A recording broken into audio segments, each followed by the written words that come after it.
Hey guys, this is Allison from Alleycat Creations. How are you? Please like, share, and subscribe to my channel if you haven't done so already. Poke that like button in the third eye if you haven't done so already. Please. Morgan says, please. And if you get anything from my work, an epiphany, a mic drop, a connect the dot, a new author to read, a new book to explore, please consider supporting my work. All the links are in the Dropbox, including helping me move because, it's just still here, not getting any better. Putting it out in the universe that things will be okay and everything's going to work to my greatest and highest, but I really want to thank everybody who kept me fed and alive and bills paid, and everybody who's really contributed to this channel and for me and the kitties, especially old lady over here. She appreciates it. Right, Kat? New book today.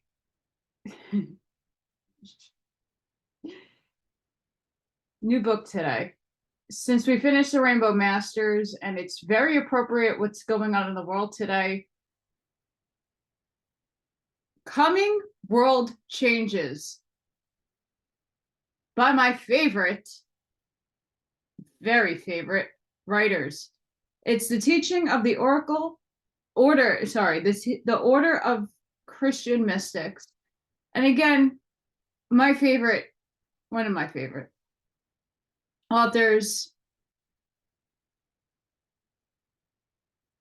Harriette Augusta Curtis, P. Homer Curtis. And we're reading the Realm of the Living Dead right now. And I had this on my laptop, so I was like, why not? Because once I get out of here, a lot of my books will be packed. I'm taking some stuff with me. The Arantia book and the Waspy book will be with me. The Law of One will be with me, and some other books, but I have to pack, unfortunately, a lot of my stuff because I can't afford the room in my tiny little vehicle. Therefore, we're going to read this wonderful gem. And I'm going to leave the PDF where I got the PDF there. I'm going to read the forward for everybody. So, Coming World Changes. The forward. I have to enlarge this, guys. Sorry. I am not blind, but some of their things. Quote, quench not the spirit. Despise not prophesying. End quote. The Solosians. Quote, to whom shall I speak and give warning that they may hear? Behold, their ear is uncircumcised, and they cannot hearken. Behold, the world of the Lord is unto them a reproach. They have no delight in it. End quote. Jeremiah. While it takes a certain amount of courage to place predictions as to coming events before the people of this materialistic and skeptical age, nevertheless, we would not be true to our trust unless we gave out that which has been revealed to us. It should be remembered, however, that the mere predicting of coming events does not constitute a prophet, for a prophet is, quote, one who speaks by divine inspiration as the interpreter through whom a divinity declares himself, one who interprets the will of the gods to men, end quote. And prediction alone plays but a small part in his life and work. In the New Testament, Christian prophets were recognized in the church as possessing a charism or spiritual gift distinct from that of ordinary teachers, and as uttering special revelations and predictions. As to the value of such prophecies, At the present time, we quote the following from an editorial by a prominent authority on the subject. Since a proportion of the sensitives of our time are apparently agreed that period of tribulation lies ahead, the question naturally arises whether these shadows of coming events serve any purpose other than to arouse emotions of fear and apprehension. Whew. As if this was written today.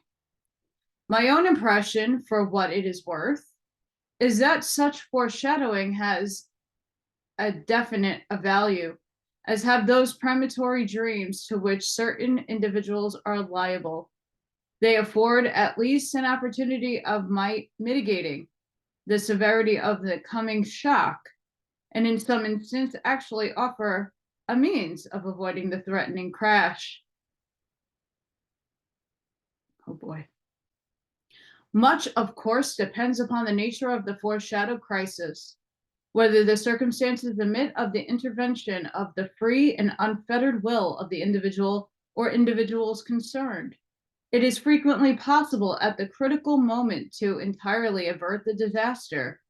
Some of my readers will also recall the record published describing how a lady was saved from embarking on an ill-fated Lusitania by a premonitory vision. The point of this digression is that prophecies or premonitions may be turned to good account, even in cases where the outcome is inevitable. Such forewarnings may be regarded in the light of opportunities for the correct orientation of the inner life, assuming that the world is indeed destined to pass through a period of special tribulation, in face of which mankind may stand impotent and helpless. There still remains to the individual freedom to meet the future either in a spirit of rebellion or with resignation, if not with willing acceptance. End quote.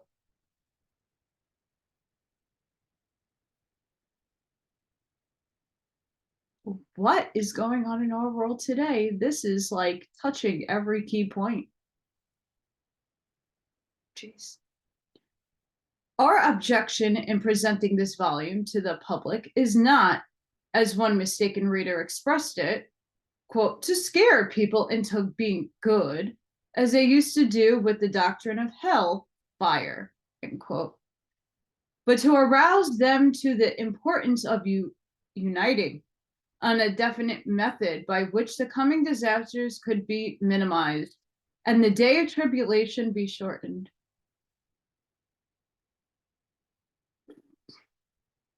I can't. None of the prophecies quoted from other sources give any solution or suggestion, any remedy or method of salvation, only to this destructive aspect being presented. This has a tendency to arouse a sense of helplessness and hopeless fear, with no remedy in sight. On the contrary, in this volume, we present the constructive side and give a definite remedy and method of salvation. We make it clear that the pessimistic outlook is not the only side of this picture. There is also an optimistic one, but its manifestation depends upon the voluntary efforts of the awakened humanity. Knock, knock. Who's there? Humanity, humanity, who? Humanity, let's get manifesting, damn it. Our readers are not urged to be good or even to use proved constructive methods merely to save themselves from suffering or even to save their own lives, for their past karma and that which they generate now by heeding the warnings, following the directions in fullness, and fulfilling the law will take care of that.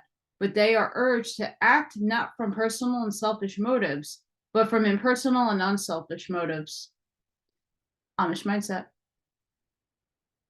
To make themselves one of the elect and help to generate such a powerful currents of definitively constructive, radioactive, spiritual force as will counteract the destructive forces and save not only themselves, but the great mass of unawakened and unthinking humanity, whose motto seems to be, let us eat, drink, and be merry, lest tomorrow we die. We cannot shorten the days of tribulation by ourselves, or we would have done so long ago. But the mass force of many individuals and groups scattered over the world and working along the known psychological and spiritual laws expounded herein can shorten these days. Our duty is done when we have given the message revealed to us. With the results, we have nothing to do. They depend upon humanity's reaction to the message. As one of our reviewers have said, quote, but someone objects, we no longer believe in prophets or the power of prophecy. In the face of such skepticism, it requires a special kind of courage to put on the robes of prophet and announce a dream. Isaiah in the pathos of our streets could get away with it, but a man who would imitate him today must do so at risk of ridicule, communally, and open suspicion. I therefore credit my good friends, Harriette Augusta Curtis and her husband, F. Homer Curtis, with very special courage for publishing to the world their altogether astonishing dream of the future. Quote, they have dared to prophesy. They have dared to reaffirm the ancient dignity and authority of prophecy. The basis on which they build these prophecies may be called naive. Their conclusions may be assailed as empirical and unscientific. Yet reading their simple phrasing, sensing their calm earnestness, one is disposed to think upon what they have said. Their writings abound in thousands of minor deductions as to what the future holds, and through them all runs the steady note of honest counsel of deep conviction as to the responsibilities which man must assume. It's true. I'm going to put a little pause there. Through reading these two amazing authors and writers, there are a lot of us right now getting a lot of downloads and having dreams and questioning our own valid dreams and if they're really dreams or they're us actually living in another dimensional life as we sleep. A lot of us have the knowing. We have myself, spirit channeling through me, God essence channeling through me. And a lot of people are like, you're fucking crazy, bitch. We don't believe you. You don't have to. But in the coming times of our new world that we are developing, we're all here to develop a new consciousness. And we have to stop denying people what they feel, think, and see. Just because it's not tangible to you doesn't mean other people it is not and is tangible for. So just put that in perspective. Dr. and Miss Curtis are noted internationally for the profound scholarship with which they have studied the problems of ancient and modern mysticism through their other books, notably The Voice of Isis, The Message of Aquaria, and The Key to the Universe, which I read on this channel. They have placed some astonishing interpretations on old doctrine. Often they have challenged the most cherished superstitions of modern religion. They are entirely frank and utterly fearless. Now, in their last book, they do more than this. They picture the overturn of many a prized institution in the coming new day. This might be termed the theme from which they have written. The fetus of the new humanity is already stirring in the womb of time. And like the human mother, humanity must learn to eliminate its waste materials and poisons and give the fetus proper nourishment of the life of both the child and the mother. Will be endangered, as in case of eclampsia. This is the work of the present transitory conditions. The entire thought and aim of today should be to meet present day conditions as they confront us, but meet them with an intelligent conception of the advanced conditions in humanity and its organization toward which the present day events are tending. Truth. From this angle, they have approached their topic not from the sensation they might create by picturing the future, but to prepare the minds of those who follow the philosophy of such teachings for the changes which are at hand. Before outlining the predictions which Dr. and Mrs. Curtis have made, let us see upon that which they base their claim for the authority for such predictions. It is the contention of the authors and also of thousands of such teachers through all the march of the centuries that thoughts are things, actually physical entities, created by the brain as the child is created by another physical process. From this theory came the old saying, coming events cast their shadows before. Those who accept this theory contend that these thoughts work out an astral or thought pattern before they ever manifest an actual happening. It's true. It is in their contention that we are standing before the mighty portals, waiting for the curtain of time to rise on the new age, wherein wonders greater than the radio will seem commonplace to the eyes of our descendants. Again, guys, this was written back in the 1917, 1920s. If all this seems but the fever dream of an enthusiast, stop and consider for a moment at our present position as contrasted with that of our grandparents 100 years ago. The fact that they predicted the World War in a volume published 2 years before the assassination of Sarajevo lends special value to their extraordinary dream of the approaching new era of the world. The first and part of the 4th chapter of this volume is a collection of prophecies of others. The balance, the book, is our own, the authors. Washington, D.C., July 15th, 1926. Holy crap.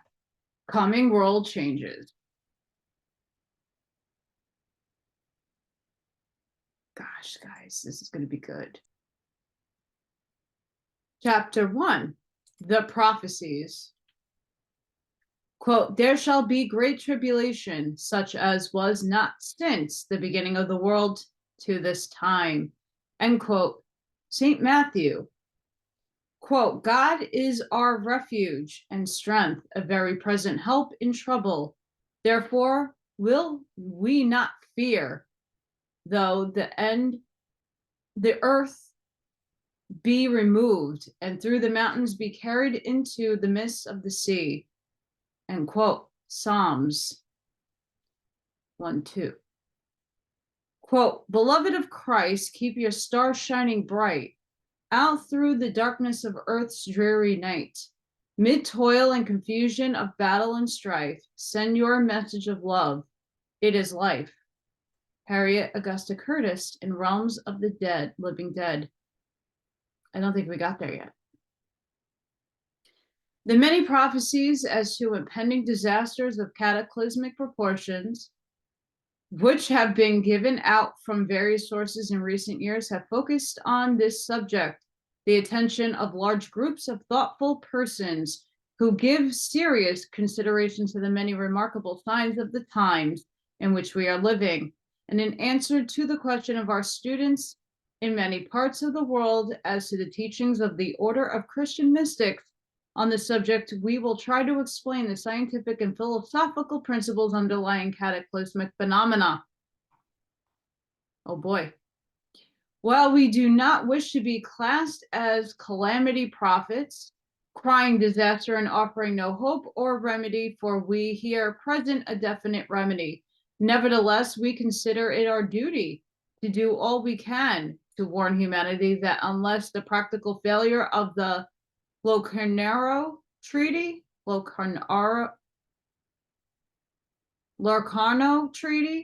through the secret and petty intrigues of certain nations selfishly seeking minor advantages is speedily counteracted, the most serious consequences will result. The agreed in accord was about the last chance for Europe to generate spiritual forces of accord and harmony, which would mitigate the severity of that which is destined to occur. But first, let us summarize as briefly as possible some of the more striking and important Prophecies. Last September, Sir Arthur Conan Doyle announced that for the past 3 years he had received repeated warnings from reliable sources in the invisible realms concerning the near approach of a widespread cataclysms of so serious a nature as to impel him to warn the people of Great Britain and Europe that, quote, in order to arouse the world to a sense of its responsibility, a great catastrophe shattering in its nature is approaching, end quote. He pointed out that the world had been getting into a shocking state of materialism, that the Bolshevik regime, and even the epidemic diseases which has swept the world since the war are part of the price mankind has had to pay for its sins. Quote, the time is not certain, although everything points to its being very close. Dates are given in certain messages ranging from 1925 to 1928. If the high powers find the mankind is improving and that the world can be cleansed and brought by other means to its right mind as regards strict spiritual matters, then we say we may be saved. In conclusion, Sir Arthur added that confirmatory messages were being received from all parts of the world, but that the subject would not be treated as sensation. In a personal letter to the authors under the date of April 18th, 1926, Sir Arthur says, quote, we still get incessant messages of coming trouble, short, sharp, salutatory. By short, I mean about 3 years.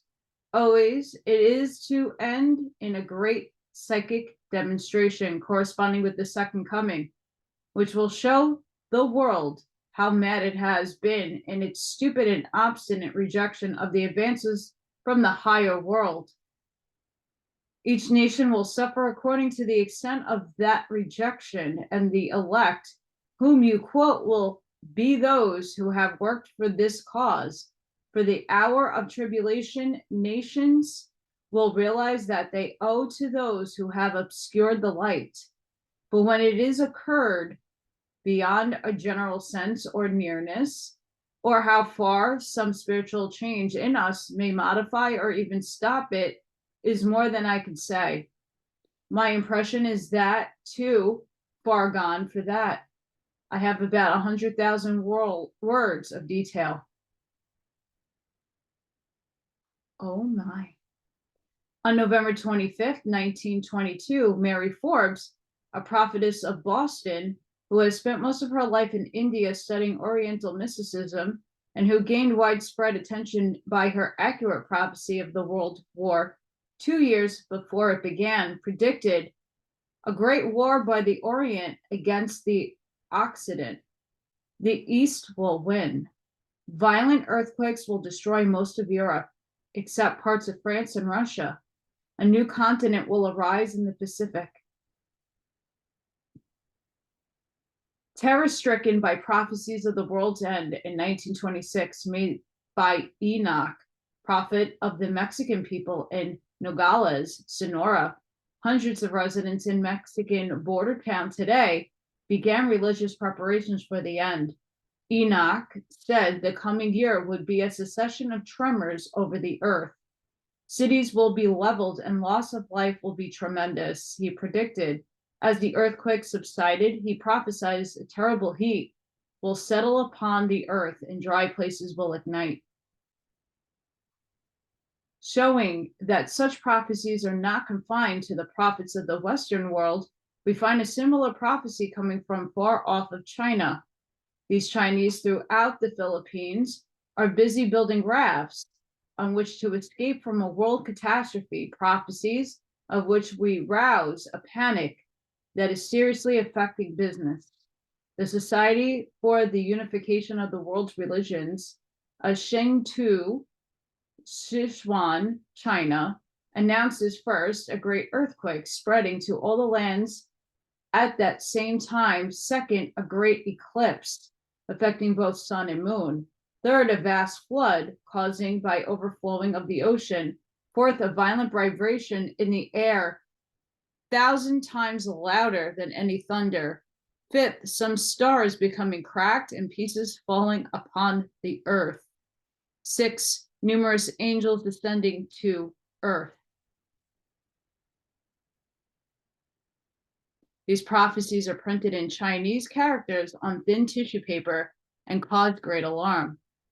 Reasoning from an astrological standpoint, M.D I says that it is an admitted fact that what are called the superior planets certainly produced remarkable results by their transits taken in relation to the signs ruling particular countries. In the year 1926, Neptune will be in Leo, Saturn in Scorpio, Jupiter in Aquarius, and in squares and oppositions, the worst possible aspect to one another. It's true. Also, Mars will be in the fixed signs Aquarius and Taurus in August, and May and August to December, respectively, and will thus add to the aforesaid influences. As a result, there will be a gigantic convulsions and disasters after disasters in the physical, earthquakes, eruptions, floods, political spheres. The countries that will experience these God-sent things will be Ireland, Poland, Prussia, Sweden, France, Russia, Italy, Asia Minor, Arabia, and Persia. We may even expect bloodshed. The Australian seer, Victor E. Comer, says that, quote, the next 7 years are to be the most awe-inspiring than the world has ever seen. On the one hand, we are to have a series of mighty cataclysms, and on the other hand, events leading up to the revelations of the world future and the organization of the new age. These 3 countries, Germany, Russia, Turkey, will league themselves into an unholy alliance.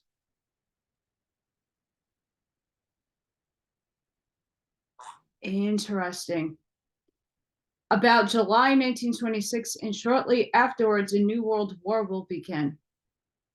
This war will last about 4 years and will be the most terrible war in history of the world.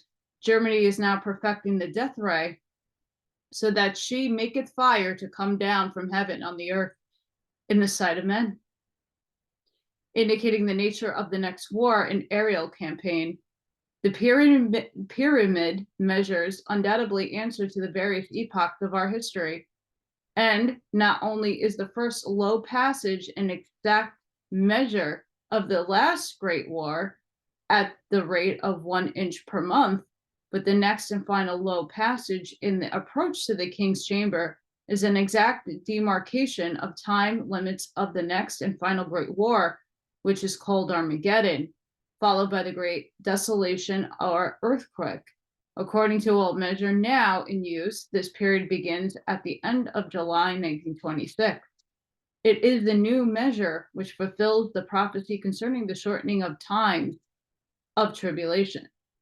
This measure shows the beginning to be in October of 1926 and the end of November of 1932, a period of 6 years, 1 month, and 3 days. So that from 1926 to 1932, the world will be in tribulation, such as never was since the beginning of the world. But side by side with the tribulation will be the wonderful outpouring of the Shekinah, or visible glory of God, leading to establish of a new age. The kings of the East are the great Buddhist leaders of the Mongolian race, who will occupy the territory after the devastation. Australia and America, in whatever new land rises in the new world, will be the scene of the Christian millennium, while the Mongolian races will enjoy a Buddhist millennium in the old world, but they will work in perfect harmony with the new world after the new age has started. After the trials and tribulations of the next 7 years, the great peace will descend upon the world, and the nations will learn the art of war no more.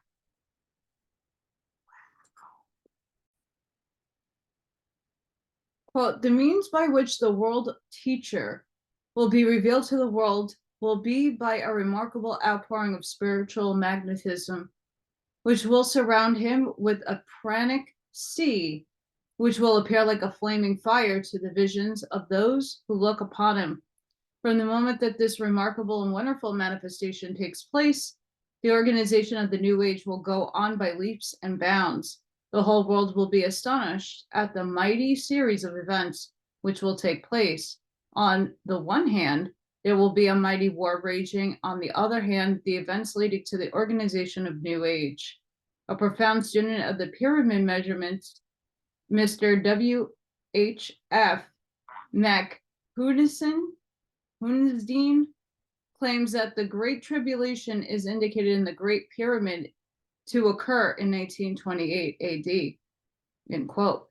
A remarkable prophet vision received to full waking consciousness has recently been published by an English mystic, Mr. E.A. Shaler, evidently referring to the coming cataclysms. Quote, I saw the land Europe spread out below me. At the four corners stood four men holding each the corner of black cloth.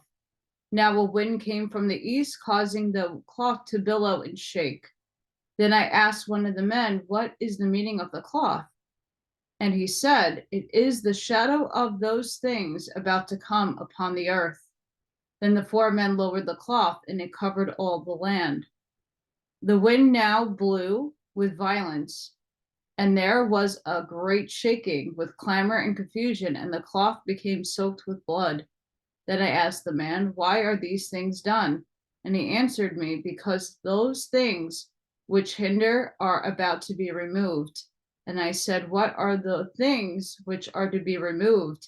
And again he answered me, they are three. The first two shall be destroyed by the third, and the third, when it works, is accomplished, shall be changed. Yet again I asked him, how shall these things be? And he said, the lands which you see have passed the cycle of hate. They are now in the cycle of madness. The next cycle is the cycle of destruction. And I said, how long until the cycle shall end? And he answered me, in about 2 years, 1928, it shall end, and destruction shall commence. Then in 9 years, the times of your 9 nations will be accomplished. Now the cloth dissolved away, and the land was seen to be desolate. The lines which had divided it were removed, and over all there was silence. Then out of the silence was heard a trumpet and a voice speaking wisdom. And because of the silence, the people heard the voice. And thereafter, for a space, there was peace in the land. End quote. The editor of the magazine remarks, if there is anything in the somber vision recorded by the author, then the need for special effort on the part of every earnest student to contribute his quota to the efforts of the forces of light in the highest degree imperative. That the world is rapidly approaching some dire crisis, the present trend of events unfortunately leaves room for doubt. Many years ago, Madame Blavatsky wrote, quote, as the sidereal motions do relate and determine events on Earth, these events have to submit to predetermination by simple astronomical calculations. It is simply knowledge and mathematically correct computations which enable the wise men of the East to foretell, for instance, that England is on the eve of such or another catastrophe, that France is nearing such a point in her cycle, and that Europe is threatened with, or rather as is on the eve of a cataclysm to which her own cycle of radical karma has led her, end quote. A leading contemporary authority on astrology considered the planetary conditions to be accountable for the greatest series of earthquakes that has ever affected the world during the period of 5,925 years past.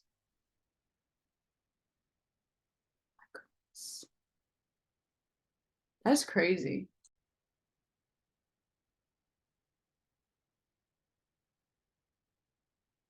In 1914, we published several remarkable prophecies received from unusual sources, among which were the following. Prophecy of the storm wind.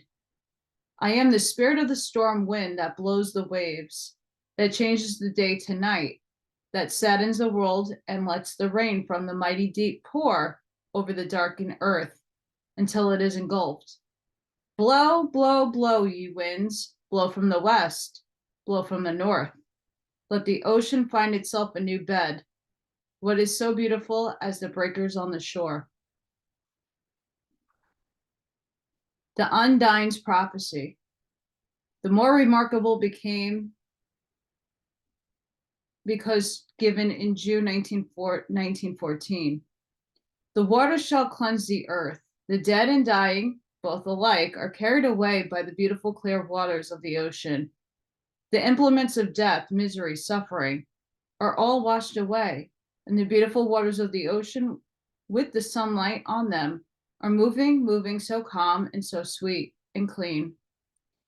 Breathe in the salt air, the salt air of the ocean. What is the putrid smell of unburied thousands, of earth saturated with blood? What is this death that man has made? It is hideous. It smells aloud to heaven. How horrible. Then the beautiful clear waters come with their sweet breath of purity and life. The salt of purity and sweetness smell the air. How sweet it is. This is not death, for there is no death. It is only the divine law which goes forth and says, go back and be washed by the ocean, be covered up. When purified, let the dry land appear.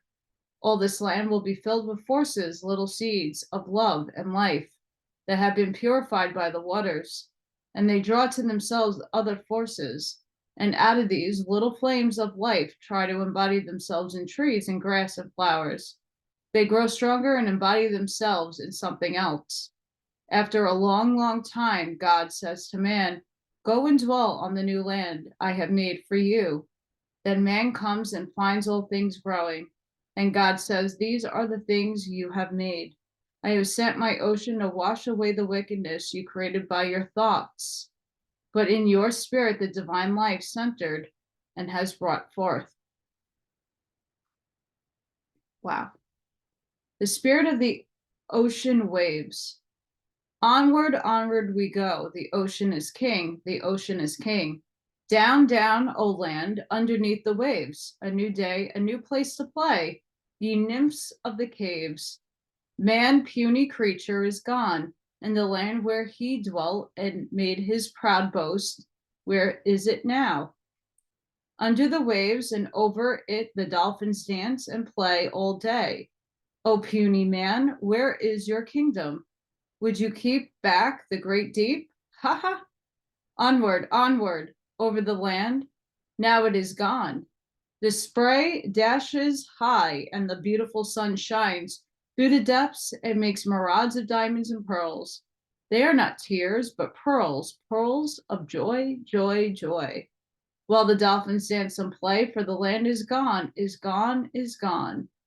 Those who base their predictions upon the prophecies of the Bible and who are striking terror into the hearts of thousands by asserting that the coming changes means the end of the world, we have quite fully dealt with the chapter on Are These the Last Days in our book, The Message of Aquaria. In it, we show that, quote, since all creation as manifested in nature and in the history of nations follows a parallel course, these prophecies point unmistakably to the close of some great period, not the end of the world as many think, but the end of a dispensation, the end of a great cycle, in this case, the end of a subrace. The coming sixth subrace, into whose beginnings humanity is now entering, will not usher in the millennium referred to in the biblical prophecies, but will foreshadow and prepare for it. Sow the seed, as it were. That is, there will be such a tremendous uplift of advance over previous conditions as they existed before World War, spiritually, mentally, and physically, that to many it will seem to be the dawn of a new millennium. Therefore, the great importance of arousing all who will listen to a recognition of the necessity of taking advantage of the great opportunities now offered for special progress and setting out in earnest on the path of striving to live the mystic life. For this is truly the end of the world cycle, for those who refuse utterly to respond to the higher ideals that are now being set forth for humanity's standard and obtainment, end quote. What? Damn! It's good. I'm going to read chapter 2. This will be the last one for today. Geological Considerations. Quote, that the periodical sinking and reappearance of mighty continents, now called Atlantean and Lemurian by modern writers, is no fiction, will be demonstrated. It is only in the 12th century that portions, if not the whole, of the present work will be vindicated, end quote. The Secret Doctrine, Blavatsky. Quote, O souls who are patiently waiting for a day, be not discouraged, turn not away, for the day that is dawning is graciously bright. The dreams so appalling will flee with the night, end quote. Harriette Augusta Curtis in Realms of the Living Dead. Before taking up an explanation of the prophecies in detail, let us first consider an outline of what the cosmic philosophy of the Order of Christian Mystic teaches as to the planet as a whole. The fundamental idea to grasp is that the globe is not mere mass of rock and earth and seas, a mere mechanical mixture of dead and inert substances held together by purely mechanical forces. Nearly all ancient philosophers and peoples recognize that the earth is a living entity, a gigantic organism with its own stages of growth and evolution in its own life history, quite independent of, although affected by, the various classes of living creatures which dwell upon its surface and within. Damn. Not only is the Earth's surface in constant motion through its daily tides of oceans and land, the height of the land tide being estimated at 18 inches, but the entire surface undergoes a constant undulating movement of vast extent. The rate of this continual movement is so slow that it is imperceivable, except as it reaches its periods of climax, when comparatively sudden readjustments of the surface will take place.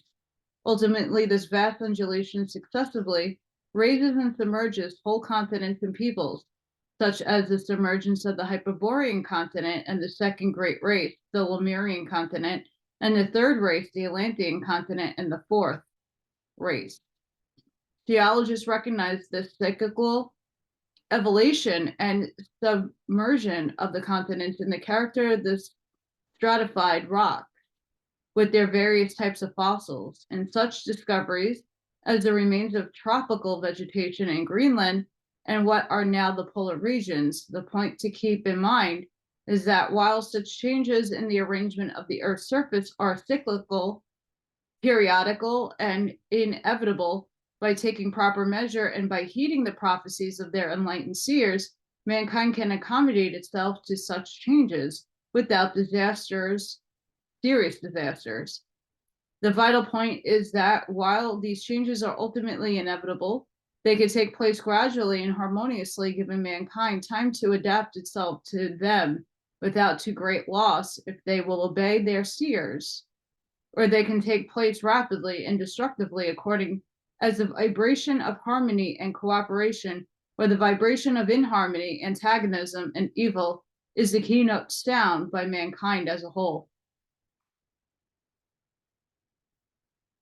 During the winter of 1925-26, there was a comparatively little snow in Alaska, and that region was formerly had a subpolar climate, has been warmer than many parts of the United States, although for the past 4 years, the heat radiated by the sun has been much below the normal amount. The return of volcanic activity in North America's loftiest peak, Mount McKinley, 20,300 feet, is indicative of a series of volcanic phenomena in which many observers today sees a promise of radical and permanent climatic changes in the southern part of Alaska, since Mount Shishin, I can never get this name right. Shishaland,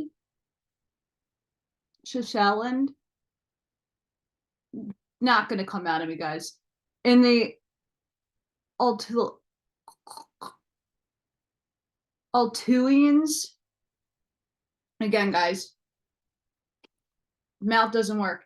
800 miles southwest of Mount McKinley, erupted November 11th, 1925. This region has experienced a spring-like November and December, unparalleled in the memory of the oldest inhabitant. Streams, usually frozen at the season, have remained open, and in place of the usual snowbound landscape, there is green vegetation. The affected area covers several hundred square miles along Cook Inlet and far up the valley of the Susitna River. I don't know why these words can't come out of my mouth properly. Anchorage had a Fahrenheit temperature of 28 degrees above on Christmas Day, and while the mercury is usually around zero, the warm air from Cook Inlet's heat waters caused considerable melting of large glaciers. Observers believe that the subterranean fires are eating their way northward. Geologists consider these forces similar to those which ages also submerged the land bridge between North America and Asia. Many think the banishment of the former bitter winters from this part of Alaska may be permanent. According to the reports from the University of Norway, the Arctic Ocean has been growing steadily warmer since 1918, and today the Arctic is not recognizable as the same region of 1868 to 1917. Where formerly there were great masses of ice, Captain Martin Ingebrigtsen, who has sailed the Arctic for 50 years, found mountains of earth and stones. At many points, well-known glaciers have entirely disappeared. The disappearance of white fish and seals is accompanied by the appearance of vast schools of herring and also smelt fish, which has never been ventured so far north. The discovery of a new volcano located in a tiny Arbamel island of the Galapagos group off the coast of Ecuador has been officially entered into the records of the Navy Hydrographic Office in San Francisco. The discovery was reported by Captain J.S. Collier of the Union Oil tank steamer Montebello, which approached within a half a mile of the island. The volcano was pouring a stream of lava some 20 feet wide and many feet deep into the ocean, creating a shoal, which the Montebello skipper reported as a menace to navigation. On his recent return from a 2.5 years cruise in interest of the Cleveland Museum of Natural History, Captain George F. Simmons reports the discovery of naming of 2 new islands in the Martin Vast group in the South Atlantic off the coast of Brazil. After being inactive for over 5 years, the violent outbursts of the volcano Mauna Loa in Hawaiian Islands on April 17, 1926, presented the most awe-inspiring spectacle in the memory of the islanders. Fountains of fire sprouted 400 feet above the crater and formed burning rivers of lava 18,000 feet wide and many feet deep. The stream of lava completely engulfed the village of Hupalo. I don't think I'm saying that right. Together with many ranches. The village and wharf were buried 50 feet deep, and as the lava poured into the sea, it started the boiling of the water several hundred feet out to sea. These examples are sufficient to show that particularly the whole northern portion of the Pacific is in a seething condition owing the relatively rapid rise of the old continent of Lemuria. No wonder scientists tell us that there are 6 submarine quakes to 1 on land. Much of California, especially the chain of islands along its coast, and part of Mexico with its islands and their antediluvian animals, sea elephants, was once part of Lemuria, later covered with a volcanic crust and volcanic sand for many miles inland. In fact, the greater part of the western coast of America and the chain of islands all the way up to the north was formed in this way. Hence, this region is particularly apt to suffer from quakes, upheavals, and tidal waves, as evidenced by the serious quake at Santa Barbara last year 1925, and the repeated minor shocks all along the coasts. But the western coast of North America and the Pacific Ocean are not the only areas that undergo marked and often violent changes. Our attention has recently been called to the fact the potentious significance is to be attached to other signs, which are of the greater importance of foreshadowing the onset of a crisis in the Earth's history, which may well bring about the near future of a vast alteration in existing configuration of oceans and continents. These tokens bear witness to the oncoming of an era of readjustment in the balance of our planet, a loss of equilibrium, which may yet gather force and impetus, which would ere long rush to its climax. Strange are the reports of the sea erosion and disappearance of the coastline in localities near home and far remote. At Cochin, we hear of such inroads so extensive and so threatening that the residents of the foreshore are moving inland. There are no explanation of this phenomena. On our other southwestern coast of England, in the subject of change, slower but no less sure, from the mainland in North Devon, around the Cornish coast, and along the south as far as Lancing in Sussex, a study of advance of the sea has been noted. The action of local currents will not explain this. One thing is certain, namely, that the bed of the Atlantic is rising, and rising rapidly in certain places. In the Bay of Gascony, there was an ocean profundity which fathomed, we understand, 2.5 miles. At one point in this area, the commander of the French transport Lorette found no more than 132 feet of water. Other parts of the Atlantic have also been found to be rising. Ocean currents are affected with an inevitable reaction on climate, but the result of a lifting of the ocean bed must be to rise the sea level and cause it to overflow those lands, which are thus correspondingly depressed. The disturbance of the ocean bed is worldwide. After taking all the trouble to ascertain the exact position of a new island in the China Sea and mark it on the charts, the hydrographers of the various nations have had to expunge it again.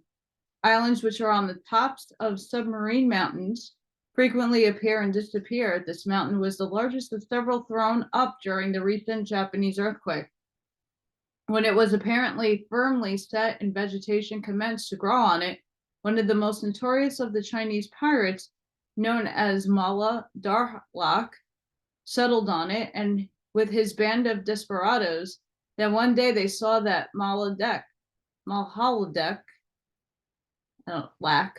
Dalhak, and his island had utterly vanished. Subsequent investigation established the fact that the island stood, there is now 25 fathoms of water.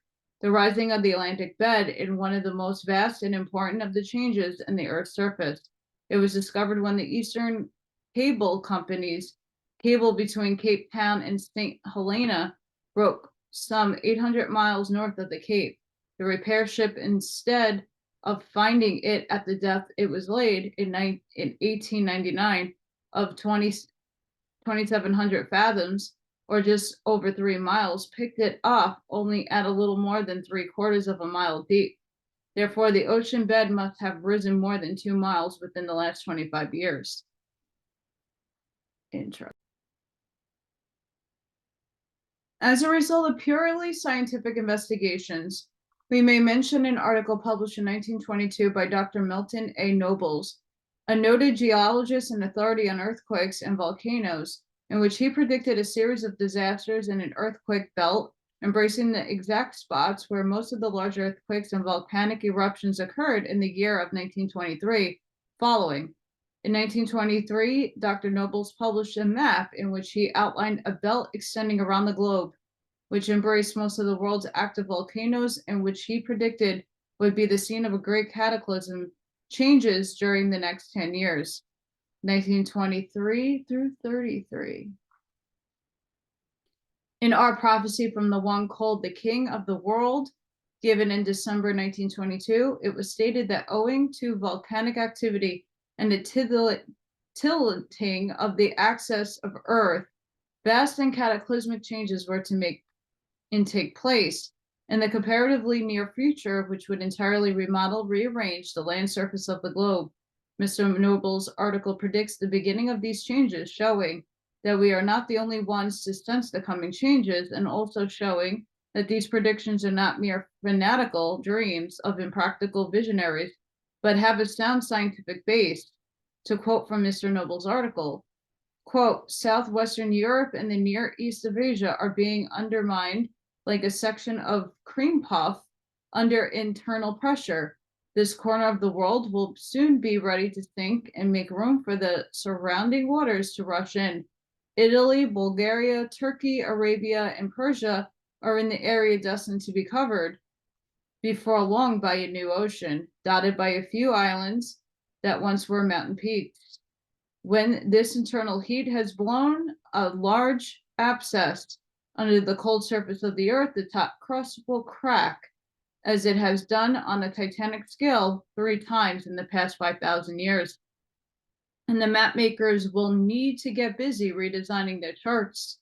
Today, the ancient volcanic areas of Italy, Eastern Europe, and Western Asia, and Iceland are ready for that final disruptive action, which will remove fully 1/3 of the present Earth areas and submerge their remnants beneath the waters of the Atlantic and the Northeast Sea, the Aegean, the Indian Ocean, and the Pacific. Not only will a new continent appear from Australia and the Pacific depth, but there will be a change of polar axes formed of regions now in more temperate climates. There seems to be a periodically in such cataclysms whose details are but faintly established, beginning historically with the biblical deluge about 2316 BC. Etna and Stromboli have been active since long before the Christian era. Hekfler even longer, since activity means that the constant eating away of eternal fires of the overhead walls is going on. When will these walls be so weakened that the crevassing occurs? It would be a foolish guess to estimate in years through the earth seems right. End quote.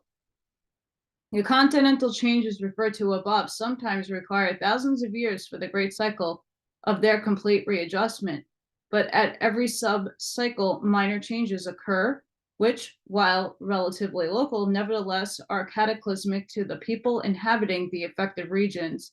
Just now, the Earth, having re-entered upon the new Aquarian age, or cycle, has reached a point in its evolution when such a minor cataclysms are due to begin, and, in fact, have already begun. That our present day in such a period of culmination is recognized by all groups of students who have given any special study to the subject, although they often arrive at their conclusions from widely different standpoints and from different data. They are practically unanimous as to the time and the general regions most likely to be affected, all of which is evidence that the change of Earth conditions has already begun. And as it progresses, there must naturally be shifting of the great oceans, certain countries becoming submerged and others rise up, as indicated in our prophecy of the King of the world. The coming changes may not involve the destruction of an entire continent and a whole race, as in the days of Lemuria and Atlantis, but they will nevertheless be vast in extent, and it seems to be the consensus of opinion that they will be largely centered in Europe and the Near East, along the western coast of America, although with remarked reverberations in most distant regions. I'm going to leave that there, guys. Sending each and every one of you love and light. I hope you enjoyed that. I sure did.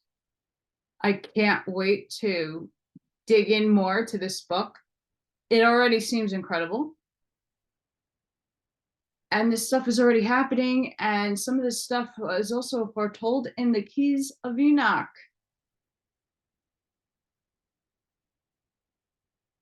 I mean, was there a time warp in reality that these people knew about the here and now? Only time could tell. But this stuff lays in succinctly with what we're going through right now in our time. So I hope you enjoyed. I'm hoping I can keep up with some of the readings. I have a lot to still undertake in the house. Things are coming up really quickly, and I might be in and out, disappearing in days and times, but I'll be around. Till next time, guys. Bye.